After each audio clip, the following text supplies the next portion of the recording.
What up? Oh, we're live. Oh, yes, hi. We are live. How's it going, everyone? Welcome. To our Just Go Lift Part 2. We did Part 1 on YouTube, but we'll be sharing this We're learning. on YouTube afterwards. It's a learning process that you guys get to be a part of. Yes, exactly. So what are we going to cover today? I was just going to ask you. Oh, we're learning together. No, so today, we'll recap what we went yesterday for those of you who missed it or haven't seen the YouTube that we did yesterday.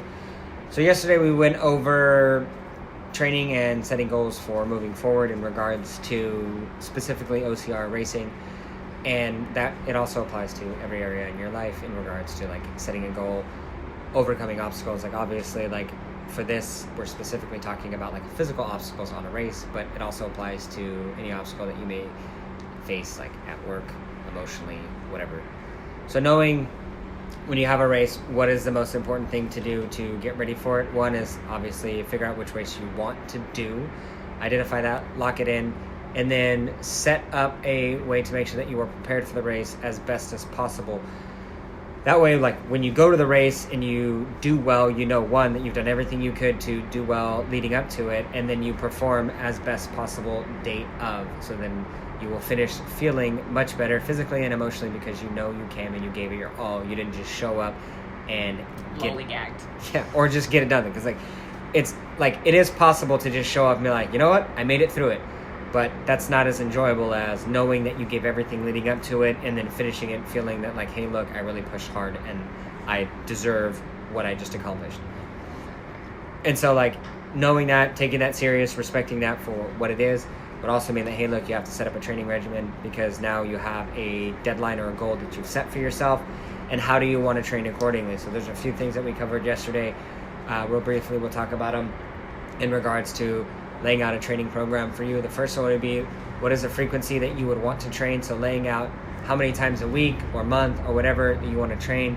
And our suggestion to you is doing that, laying that out in a way that's sustainable for you. It's always better to start off with something that is seemingly moderate and then build up from there. If you haven't been training recently, like just deciding that tomorrow I'm going to wake up at 5 a.m. and start training 7 days a week, it may sound really cool, but it's not effective because you're probably not going to be able to stick with it. So committing to yourself to 2 days a week or 3 days a week or something that you can sustain will better serve you in the long run. So picking a frequency and an intensity at which that you want to train that you can always scale up from, and then also leaves room for growth or change in regards to like, hey, look, if you are training 3 days a week and you want to do an extended hike on the weekend or a run or an additional session, you can do that. Whereas if you set yourself up with like 7 days a week, it's hard to do any additional training or testing for progress. So setting that up, and then like in regards to racing, identifying what it is that you want to improve. I would recommend sticking to improving one over the other in regards to like major goals. So like either your overall pace or your obstacle proficiency. So like I would just like pick one because it's going to be easier to train. Like, hey, look, if I can increase my pace. So if you're strong, if you feel good with your strength and your obstacle proficiency, then do everything you can to maintain your strength while increasing your pace. And vice versa, if you're like, hey, look, my pace is decent, I would just like to increase my strength, then I would say do stuff to maintain your pace and increase your strength.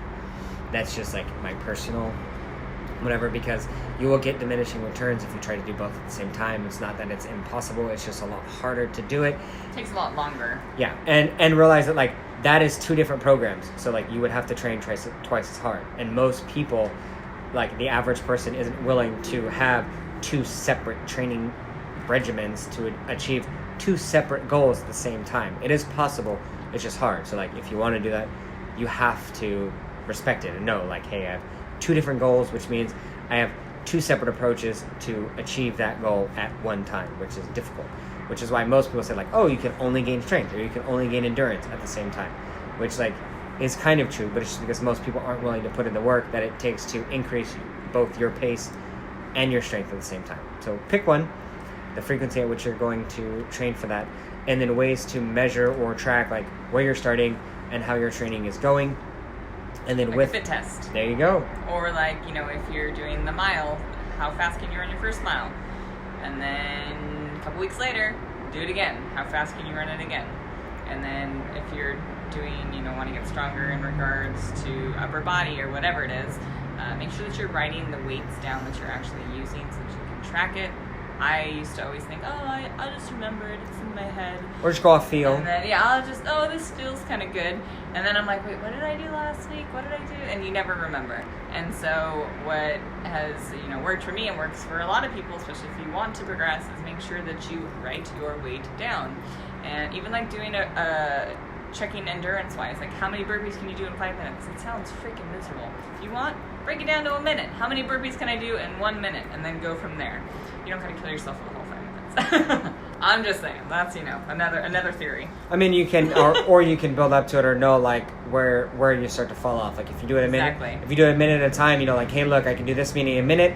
And then if you stack them together, you're like, all right, like, my first minute, I start at this. Each subsequent minute after that, I fall off at this rate. Exactly. And then you'll know, and then it's like, hey, look, if I do a few less in the first minute, can I increase my pace on the back end? Where it's like, maybe if you're, an animal and you can do 30 burpees in a minute, then, like, each minute after that, you do 25 or 20, then it's like, hey, look, if I do 25 in the first one, maybe I can increase my pace. Rather than doing 30 in the first one and 20 in the second one, you do 25 at each minute, and it's like, hey, look, now I'm increasing my overall pace instead of gassing myself in the first one. So, like, setting yourself up for success, picking a pace that you can keep is going to be huge, especially in regards to overall endurance and being able to push longer. Like, realize, depending on the race that you choose, it's not always a sprint. Sometimes it's a marathon, so you have to push yourself.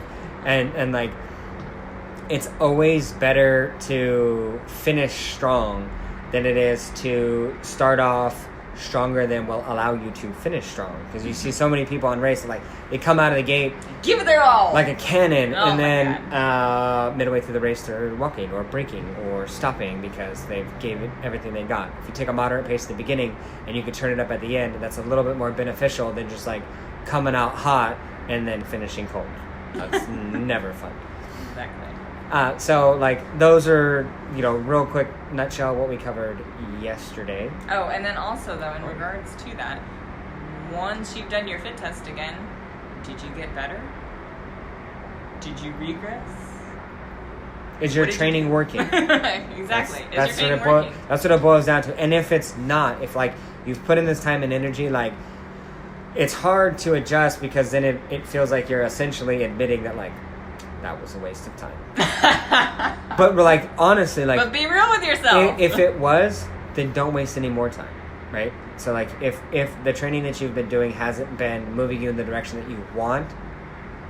Why not? Make adjustments and move forward. That way, it's like, hey, look, why wasn't this benefiting me? How can I make adjustments so that it can benefit me the way that I would like?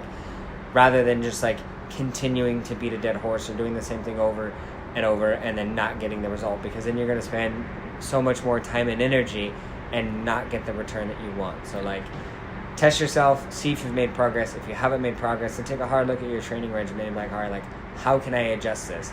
And I would always suggest making small tweaks or adjustments and moving forward. That way you can see, like, what's actually working and what's responsible for the progress. Because if you, like, scrap everything and start fresh and then you like test yourself, you're not going to know, like, what part of the new program is yielding the results that you want. So, like, if you laid a whole new regimen, then, like, piece by piece, switch it out. That way it's like, all right, like, this is when I started implementing this or putting this into play, this is when I really started to see a difference or see change. Then you can know, like, all right, I can turn it up in this one area to get even better results. So then you can have better control over how you can adjust your progress, which, like, is ideal, right? Because it's not just like, all right, train harder.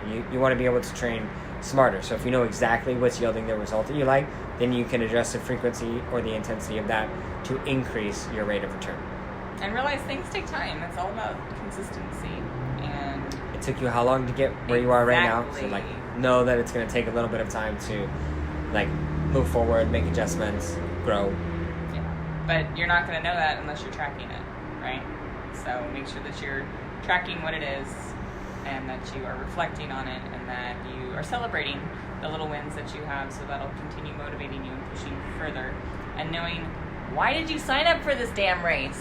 Why? Deep down, it comes down to a mental game. It comes down to a physical game. I know for me personally, when I first started doing the obstacle course racing, I was going through a lot of tough times in my life, and I thought if I could, I don't know who's on here. Love, heart. Oh, Mr. Rosales.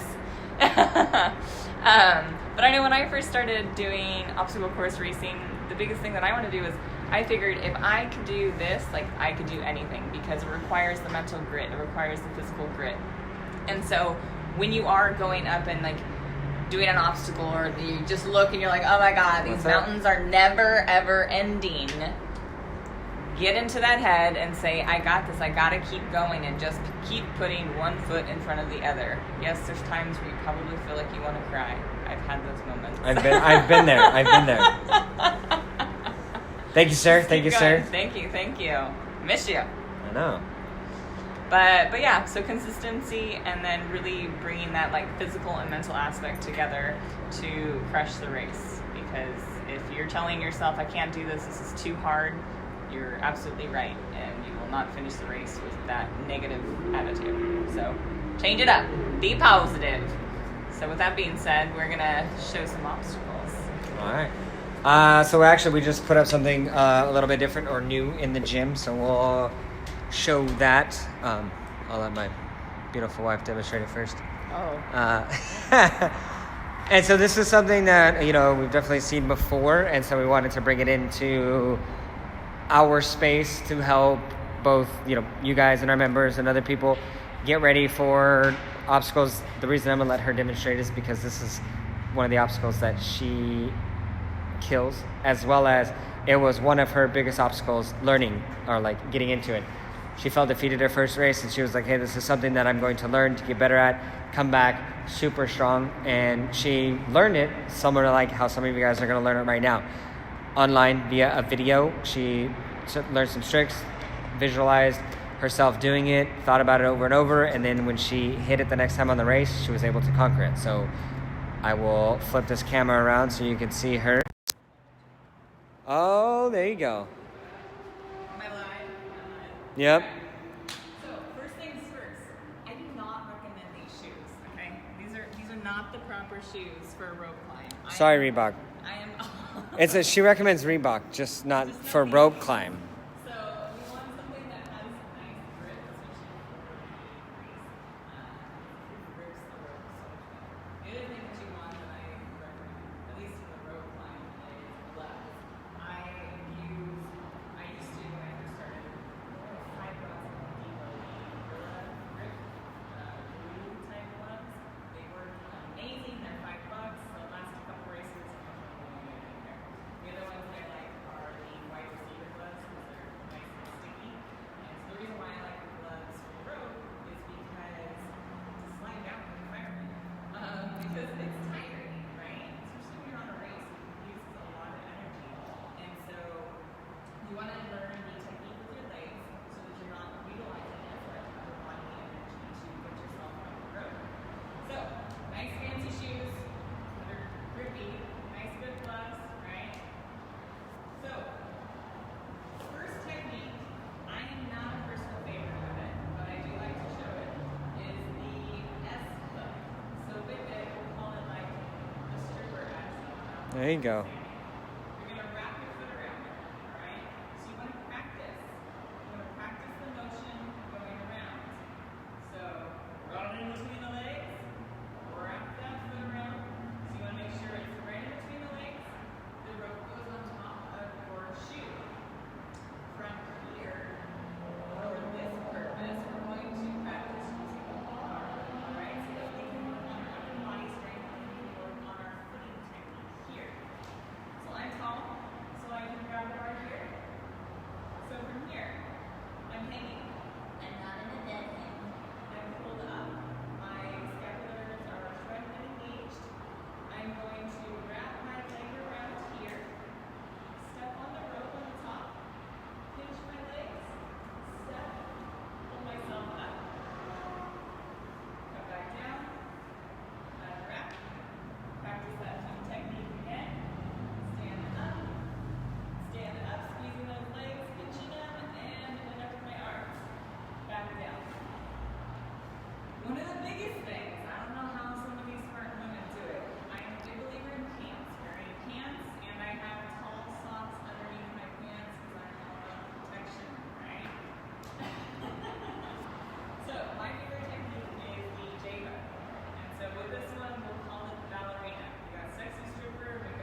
that your feet aren't touching the ground. Sorry. I got here. Some cubes. Protection. Right, so anyways, with this, remember, bring that knee high up into that chest so I can get up this rope fast. I don't want to waste time and energy. So, sitting down, bringing that knee up, sweeping my foot underneath to step on top right here. And then I'm going to hold onto the rope, pull myself into it, grab and stay.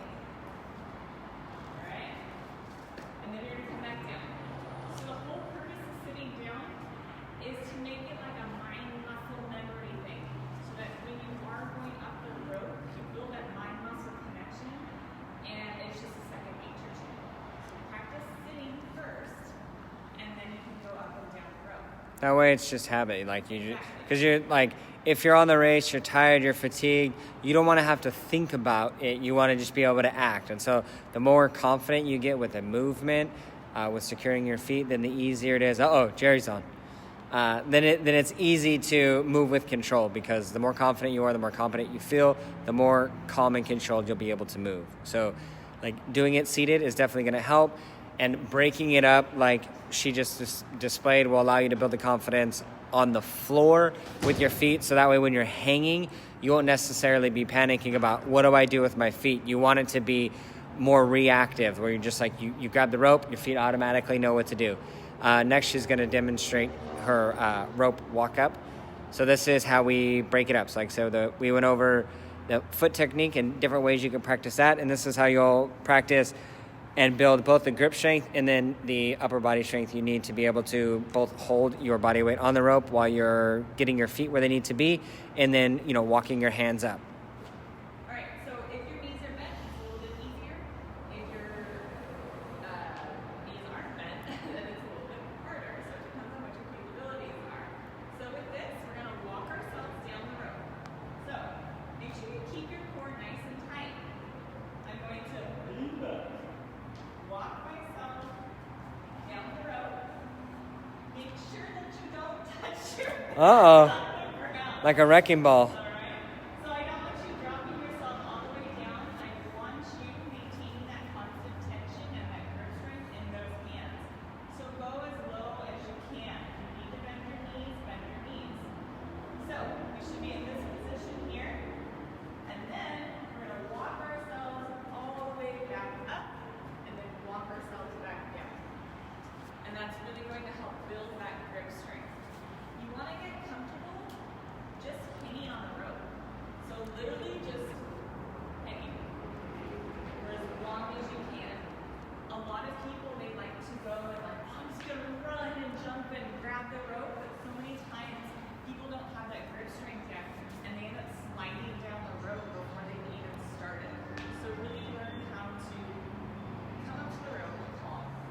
I always say, like he always says, the obstacle that you approach, you want to be like calm and collected. And so as you come, just center yourself, take a nice big deep breath in and out, and then freaking nail it. Go for it. Be confident in the approach that you take, because now that you have practiced it, and even if you haven't had a chance to practice, this was something that for me, like he said, I watched YouTube videos. I've never had my hands on a rope until the actual race. And I did, it was 4 races before I was able to actually climb them. And if you utilize the technique, you don't need that much upper body strength to be able to do it. It just comes down to commitment, determination, finding that right technique that's going to work for you especially. So that's one of my opinions. Oh, we got double Jerry's on here. Double Jerry's. Yeah, 2 Jerry's. Oh my God, we got a Dominguez, we got a Jimenez. Oh man, guys. All right, what obstacle will you be teaching? I was fighting an obstacle right now. I have a call coming. I have to pee. I will be right back. Hold on. All right, while he potties, we can go over some different grip strength. Ways to build your grip strength. There's so many different ways that you can build your grip strength. A lot of people don't realize that when they're doing upper body, someone answer that phone. It's my alarm. Hold on. It's my 222 alarm. It's the kick ass and help as many people as possible alarm. That's my reminder. Hold on. I'm serious. You think I'm joking? I'm gonna show you right now.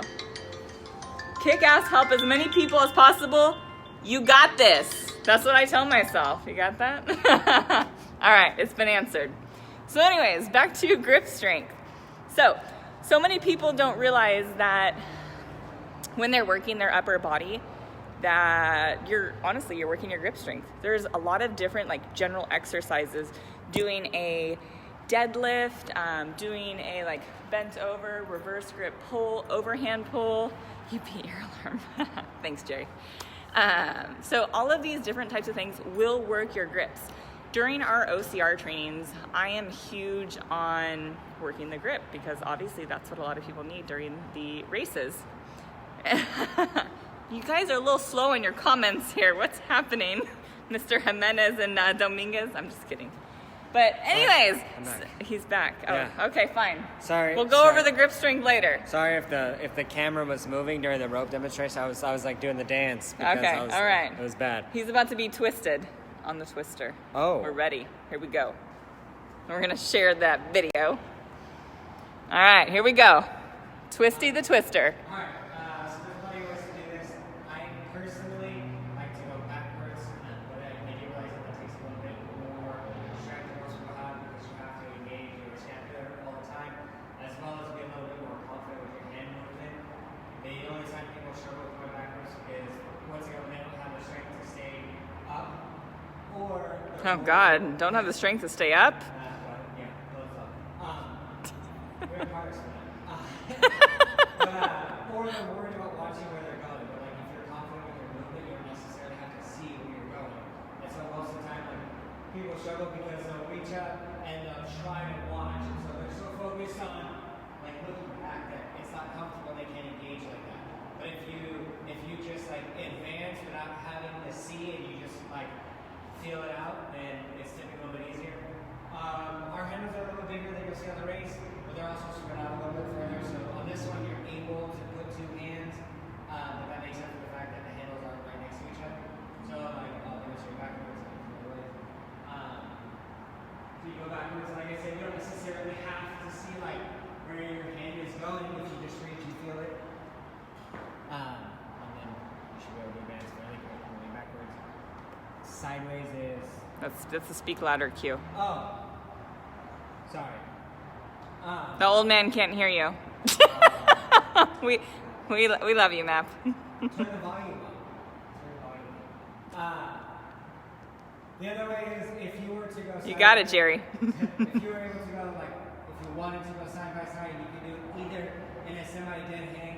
You obviously almost when you're hanging from your hand, you want your scapula to be engaged all the time. So like I'll demonstrate on the low bar. She demonstrated earlier. Whenever you're hanging, you don't want to be fully disengaged like this because you're at an increased risk for injury. So whenever you're hanging, you want to make sure that your scapula is engaged, which means that your shoulders will be pulled away from your ears. So like a full dead hang while all you're doing is gripping will look like this. You're potentially risking injuring your shoulders, but like if you stay engaged like that, so the difference between here and here, you're going to protect yourself, and we want to make sure that you stay strong. Like so many people you hear that have been racing for a while, it's like, oh, I was doing good, but my shoulder hurts because they're doing obstacles at a full dead hang, and they're putting themselves at risk for their shoulder coming out of socket or injuring themselves some type of tear, which is definitely not what would happen. You want you to stay healthy, so like staying engaged as much as possible. It doesn't mean that you have to do like full 90 where you're up like this, just enough to where you're pulling away from your ears. So on the side-to-side movement, same thing. You're going to want to stay like as engaged as possible, and you can like work on the swing like with your legs, or you can do it like with pulling with your arms, and then you want to move. So like that, same thing. You just want to advance. You also don't have to advance hand over hand. Everyone is different. That's one of the benefits of being able to come to a facility like this or going to the open house so that you can get your hands on it and see what technique works better for you.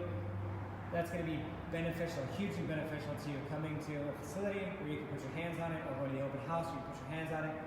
That way, like, during the race, when you approach it, you know what works best for you. You're not going to try to muscle it out, and you're also not going to be worried because you know you've tried it backwards, you've tried it side by side, you've tried it different ways, and you know which way you can complete it, like, while being the most efficient with time and energy. So, like, that's huge. You want to, in your training, build out ways that are going to increase your success rate. So, like, she was working towards talking about grip strength.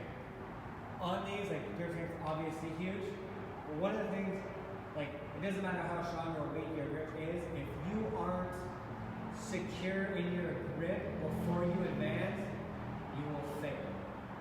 And far too often you see people that are moving fast, and so, like, they go to move and this hand isn't quite secure, and they'll let go with a backhand and they'll fall. It's because, like, even though their grip strength is well or good, they just don't have a good grip at that moment. You see a lot of the monkey bars, people will get 2 or 3 in, and they're like, I don't know, that one just seems slippery. And it's most likely because they just didn't have a good grip on it. Yes, there's water, there's mud, there's stuff that gets on the obstacles, but the reality is most of the time when you slip is because you weren't secure before you let go or try to advance, because you're trying to move too fast. So, like, take it slow.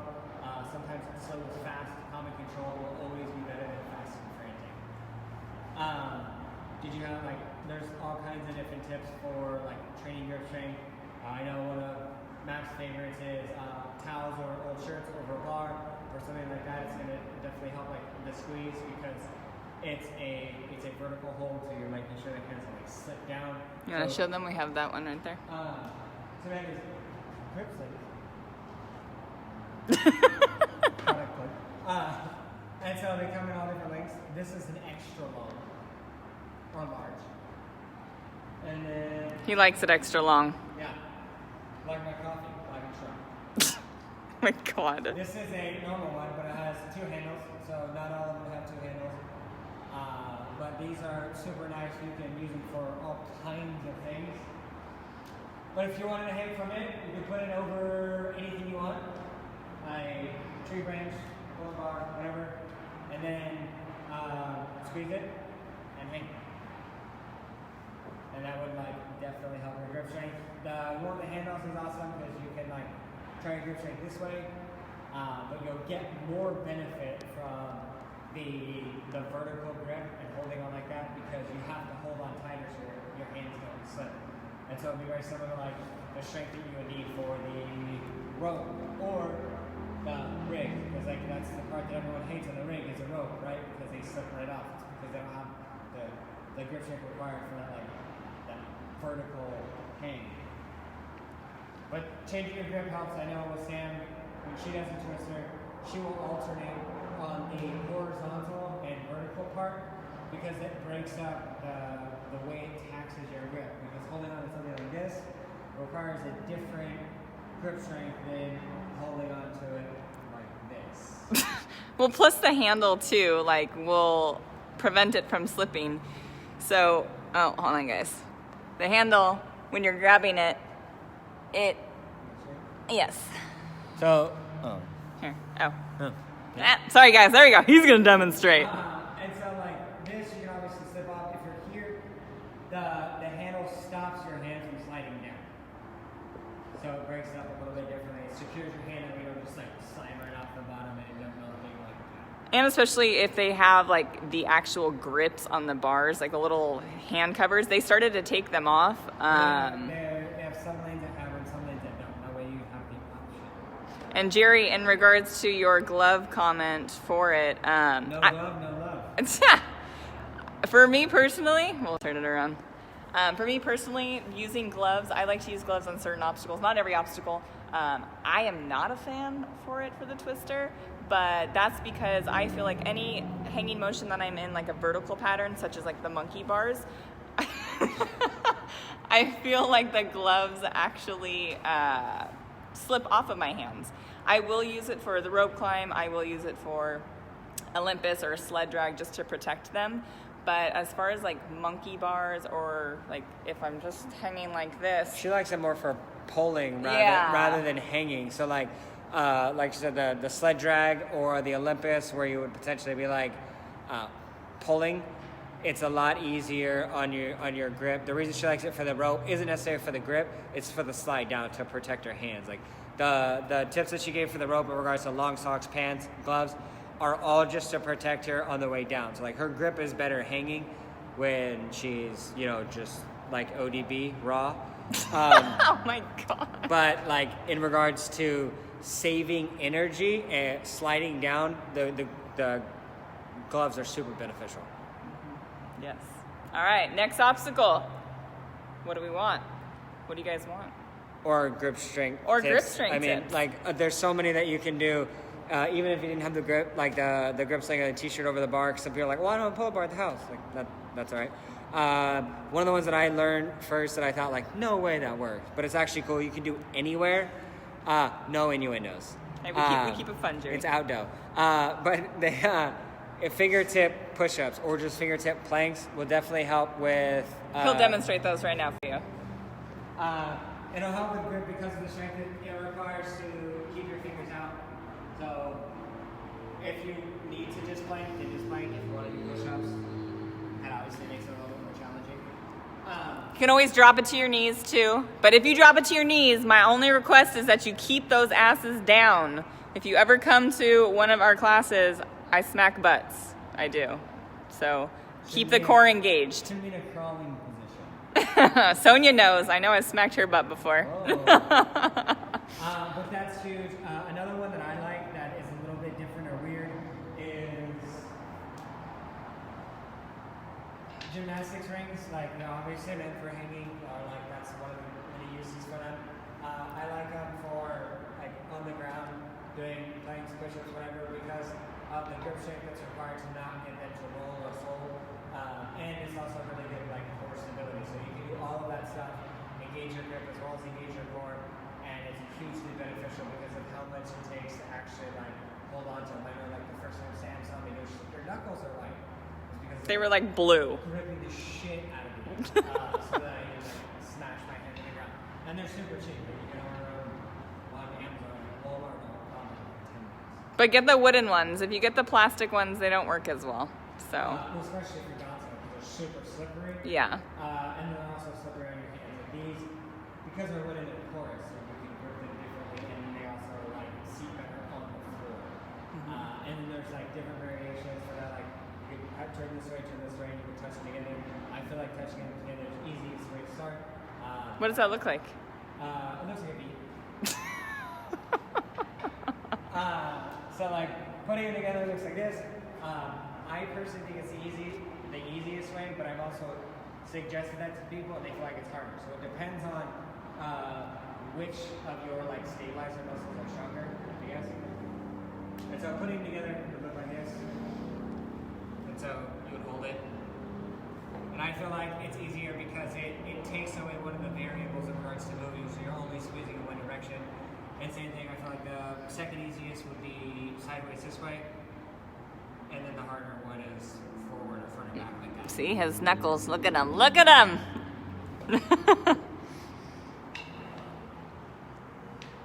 How about bar hang?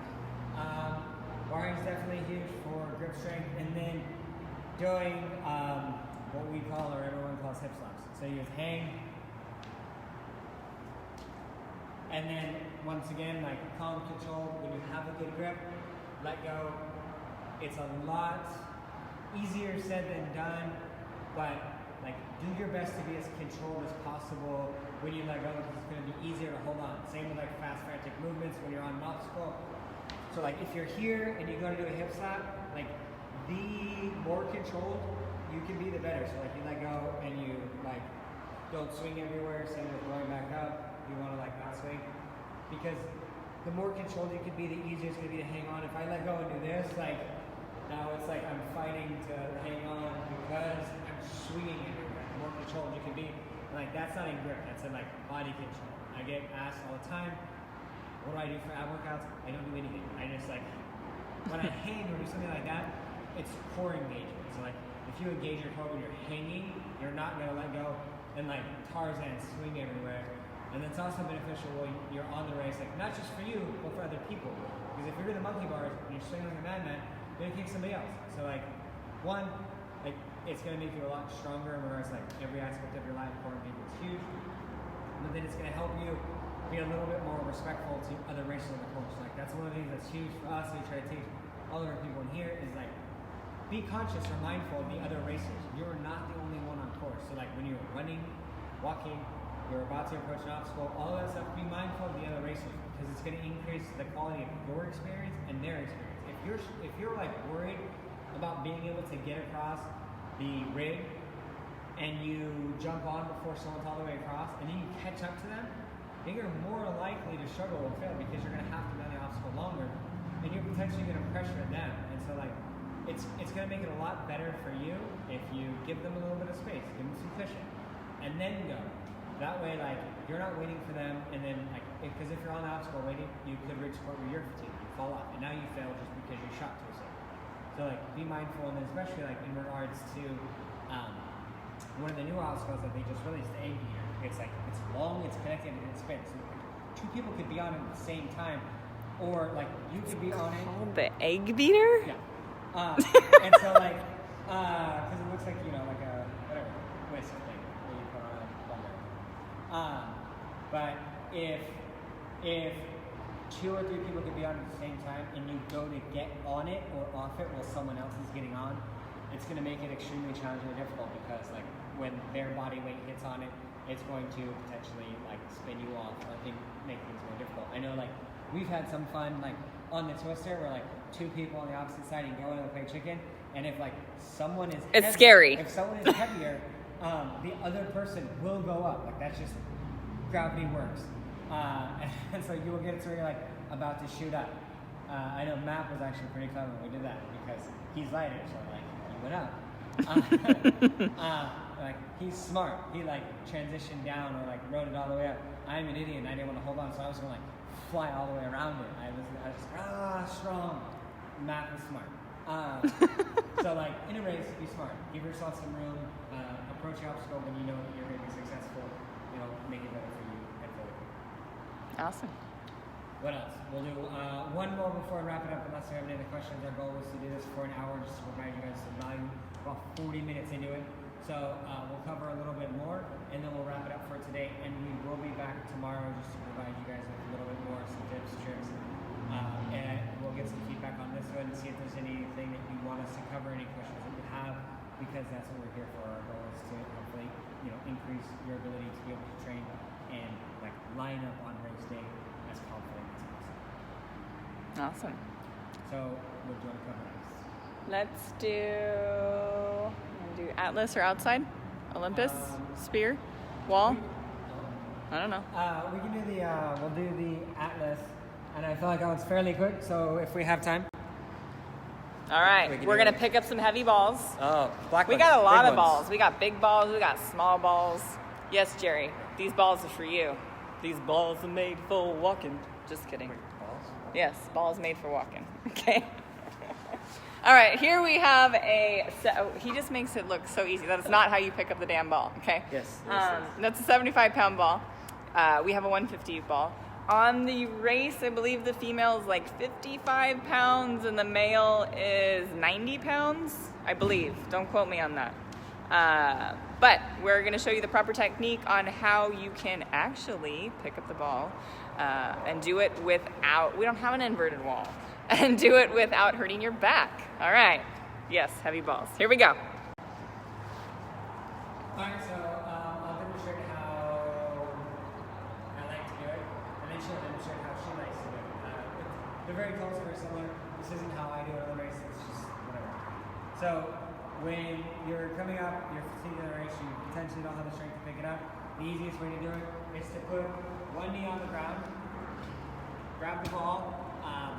Pray to baby Jesus for your life. Just kidding. Probably be in a hole. So, like, before you actually, like, try to lift it, roll it out of the hole. It's going to set yourself up for a little more success because you're not going to have to get down so low. So put one knee on the ground, it's out of the hole, roll it up towards your body, and then you want to transition to the other leg. Once it's it's good here, you can get into bring the other leg up. You can either pause there or you can just fire all the way up. If you want to just fire all the way up, make sure you have a good grip here. Put the other leg and you can stand, and then you're good to go. Right? Go for a walk. You're going to drop it. Once again, knee on the ground. Roll it up. Once you get to a good place, you transition to the other leg. Once it's secure on this leg, get a nice good grip on it, and then bring this leg up and stand. And stand. You're good to go. If you wanted to like just pick it up, you want to like address it like a sumo squat. And so legs slightly out. Go as deep as you can, because that's the way they like it. And then hug the ball, and then lift with your legs. You never want to straighten your legs and lift with your back. You want to lift with your legs. So you come here, you want to like hug it as much as you can, and then when you go, you're going to drive up with your legs, rather than like doing this and then like pulling through with your back. You're always going to lift with your legs first. It's very important on this, as well as on the tire flip. When you do the tire flip, you want to make sure that you're driving with your legs and protecting your back. Awesome. Hey, Casey. We miss you. All right. I will demonstrate now. Her turn. My booty is sore from my workout the other day. This is. So I got booty excuses, guys. Here we go. All right. So, same ball. Sometimes it depends on like how tired I am. Sometimes I'll end up standing up with the same leg. So make sure you get nice and underneath it. Roll it up. Switch it over. From here you can kind of like lean forward a little bit. You can plant that back foot to help you come up. Lean forward and stay. Make sure that your hands are either interlaced or you can grab your wrist, but just make sure that you have a good grip on the ball. And then drop it. The other way is the like sumo squat or sumo stance. So making your toes pointed outwards. Just like this, like I'm a little sumo person. Right? Sumo down. So I'm going to go nice and low from here. Yes, my back is probably going to round a little bit, but as long as my core is tight and I'm using my legs to pull up, that is completely fine. If I'm using my back, that is where the issue comes into play.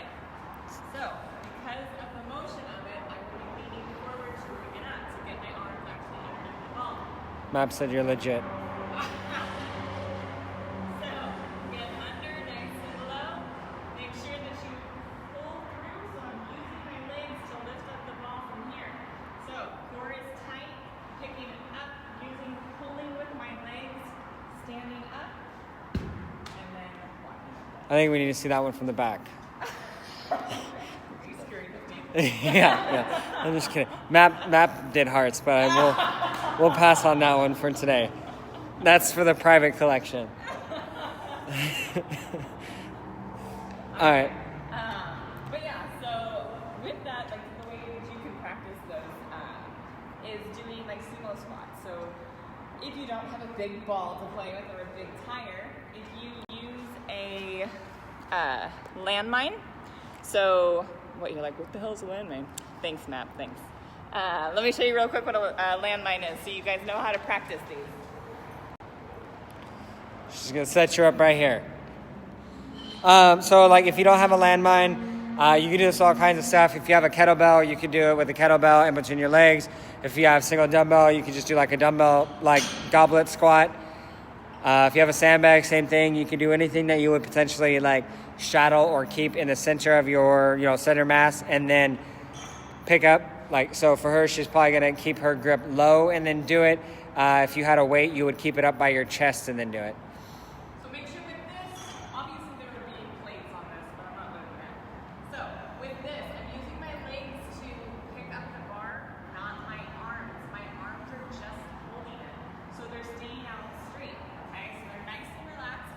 They're just holding the bar. Back is flat and straight.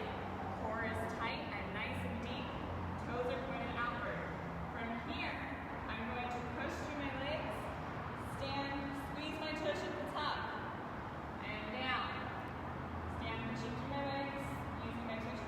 Remember, tush at the top. Tush at the top. Get the booty, all right? That doesn't mean throw your pelvis forward. No, it doesn't mean... It's not hyperextend. It's engage your glutes. All right? So it's not overextension, it's tuck. All right? Tuck it. Yeah, Tuck it. tush tuck. Tush tuck it. That's the name of our new band, the Tush Tuckers. The tush tuckers. Yes, that's for sure. But yeah, so those are different ways that you can help strengthen and then actually like practice that mechanical pattern will be proper. I don't know if that's proper, but It works for today. Works for today. But we're going to be doing this tomorrow. So if you guys have questions in regards to certain obstacles that we didn't cover today that we can help you conquer, please, post them in the comments, post them on our Facebook page so that we can address it tomorrow. If you have different questions in regards to how to build upper body strength, get stronger legs, get more endurance, whatever it is, let us know. If you want to know how to prepare for a race, how to recover, all of those things, we are here to help. Mindset. Or even during the race, like so many times, one of the things that people struggle with is like they spend all this time and energy training for a race. Here, we're gonna walk back over to the front. Training for a race, and then day of they show up with nothing and expect to run for 13 miles without doing anything, and then they get like super gassed, they start cramping, they whatever. Like, I don't know what happened. Sorry, we were just addressing something. But they're like, I don't know what happened. I felt really good in training, where they trained for, an hour or two during their training sessions. And then on the race, they're out there for a little bit longer. The hills are a lot heavier. So like during the race, you want to make sure that you are fueling yourself before you're hungry or before you're depleted. So like ideally, you would want to like try it in your training and implement like what intervals you would be feeding yourself or like fueling your body. But like every 30 minutes to an hour, you should be intaking something. Like, even if you're not hungry, it's not because like, oh, I'm hungry and I want a snack. And no, it's because you're torching through energy or calories that your body needs. And so like, if you get to the point in a race where you're hungry, it's too late. You're going to start cramping, you're going to start fatiguing, and then you're going to be in a losing battle. So like, you want to take something that is easy for you to carry, easy for you to consume, and it's going to keep you ahead of the curve. And so like something like they have powdered carb supplements that are easy to take. You can mix them in your water. They have water station you keep in your pack. If you're Map is a fan favorite of Lickies and Chewies is what he calls them. Yeah, Lickies and Chewies, which is like gels. Yeah. Some people love them, some people gag on them. So. But you want to stay ahead of the curve. So every hour you should be consuming, anywhere between 30 and 50 grams of carbs because of how much energy. As if you're pushing heavy, if you're walking the race, don't do that. But like if you're running, if you're legitimately like getting your heart rate elevated and you feel like, oh my god, this is an actual workout. It's because you're actually working, not like I'm gonna take my time, have a picnic. Yeah, no. if you're pushing, you want to make sure that you're going to fuel yourself both with water and with calories. And so like you don't want to do something that's going to be hard to eat. Like I know some people are like, oh, I took steak or chicken or whatever. Like that sounds awesome, but the reality of how hard it is for your body to break down those like full complex like chain of protein is going to make it where it's going to take away from your performance and actually increase your potential for cramping. So like fast, easy carbs is what's going to help to like give your body the energy that it needs to push forward. And so like, and taking that at increments before you like feel like you need it, because if you feel like you need it, it's probably too late. So set yourself up for success. Carry a pack and keep some stuff in there. That way you're like super. I put them in my sports bra. No, I don't, because I go topless. For sure. But so I would do that. It's going to prevent, that way you don't have to carry like bottles of mustard. You're actually giving your body something what it needs, and you're not like panicking and trying to like combat an emergency situation. No one wants to be like running up to the inverted wall or a wall and then hit the floor because their calf is turning inside out. Like that's the worst feeling in the world. I've personally experienced that before, and it's like, hey look, and I knew that it was because my nutrition wasn't where it needed to be on the race. And so like that's okay as long as you learn and adapt and like figure out how you should be fueling yourself in the race. That way you finish and you feel really good.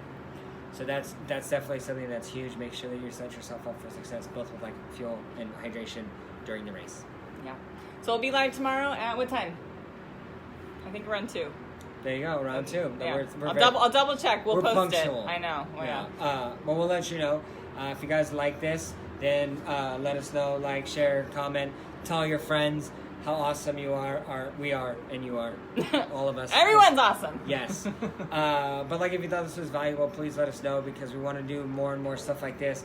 And the more feedback we get, the more we know what it is that you guys need and want from us, and so then we can deliver on that. So please, like, your feedback is important, because then we know what you guys want to hear. If you want to hear about the rope again, let us know. We can cover that. If you want to talk about other stuff, we can cover that. But like, we can only guess what you want so much. You have to tell us. So like, please tell us. Be an active participant. Yes. In your success. Tell us. Share this with your friends so that they can tell us what they want. Because our goal is to help everyone show up ready to rock on race day. The goal is to have everyone be as proficient as possible, and we want burpee-free races for everyone. And as Nap knows, that means you have to practice your burpees prior to the race, because you will be more successful if you do your burpees before the race than if you just like think, I'll nail every obstacle. Exactly. So train your burpees. Exactly. All right, you guys. Love you guys. Thank you for watching. We're excited to be a part of your life and help transform it. Thank you, guys.